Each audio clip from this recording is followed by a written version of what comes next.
Hey, thank you for anyone who is going to watch this video eventually at some point.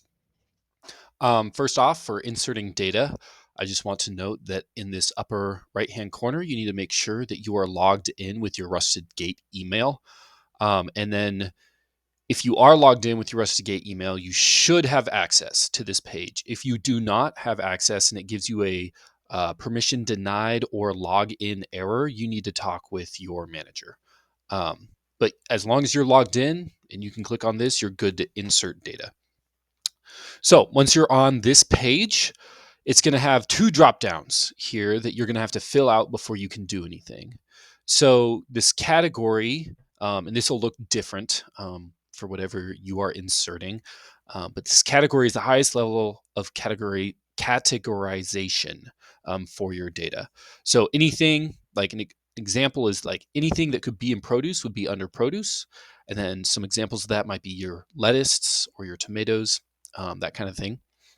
But we're going to take a look at cattle and cows.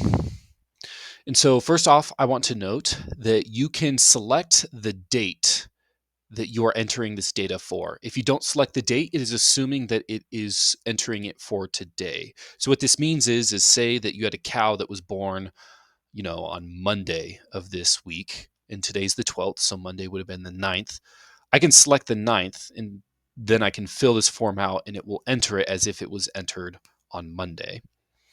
Um, I'm going to just clear this because we're just going to do today's date for this entry. On the right here, all this is your 15 most recent entries, or most recent like updates or whatever. Um, and so as we can see, there are some blanks in the data here, and that is actually completely normal, especially for cows. Like it doesn't make sense for a cow's harvest weight to be available if that cow is still alive and has not been harvested. Um, so some of these will not be entered when you enter them for the first time, when you're first creating this asset. So an example that you would know right off the bat is it a heifer or a steer? Um, I don't know what's normal for a weaning weight for a cow. I don't even know if this is something you would measure. These are just examples. Maybe it's 300. Yearly weight, let's say that we haven't gotten that yet. Harvest weight, we don't have that yet. The cow's just born. COVID vaccine, I don't know if you do that right off the bat, so we'll leave it as false for now. I don't even know if cows get COVID vaccines. And then you can give a description. In this case, I'm just going to say, this is a black cow. So, and then we can submit that. And as we can see, this row right here is our most recent entry. Now, one thing I want to note is if you make a mistake on this, you do not make another entry. So if I entered any of this data wrong right here on this most recent entry, I don't do it from this form. I actually have to go into manage data. So I have to go back to the home page, manage data, and then I can go to assets. So anything that you enter on the insert data is going to be an asset. And then again, it's the cattle and cows thing. And in this asset table, I can then find, all right, let's go by date for this. So we have a couple things on the 12th. Oh, this is 300, 612. This is the one we just did. And 300 was not correct. It was actually 350.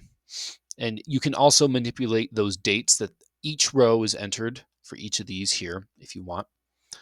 But yeah, so this is how you fix mistakes is you have to come here and then you just hit save changes. And as we can see, that updated and is now 350 on that. So we can go back. I'm going to show one more case for inserting data here as well. So say we're doing produce, lettuce. And again, you can select your date. Lettuce is a little bit different than cows because it doesn't really make sense if I've just harvested a bunch of lettuce and I have, I don't know, 60 heads of lettuce that I just harvested. It doesn't make sense to have any fields that are left blank because there's not like another thing that you're going to go back and harvest for that particular harvest. It's like on this date, I harvested this much lettuce. And so that's what you can put in here. So as you can see, there is no blanks here. In fact, for this example, there's only one column.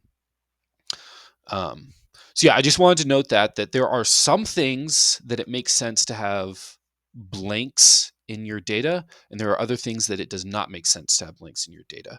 And so you just want to make sure that whatever you are entering, it makes sense that there is some data that is being left blank. For a cow, you're not going to harvest the cow the day it's born. Like, that makes no sense. So that's something you would leave blank. So yeah, you can submit it and it works exactly the same. We can see that it was just entered. And once we enter one, I could enter another if I wanted to. You can enter as many as you want in one time. Thank you for watching.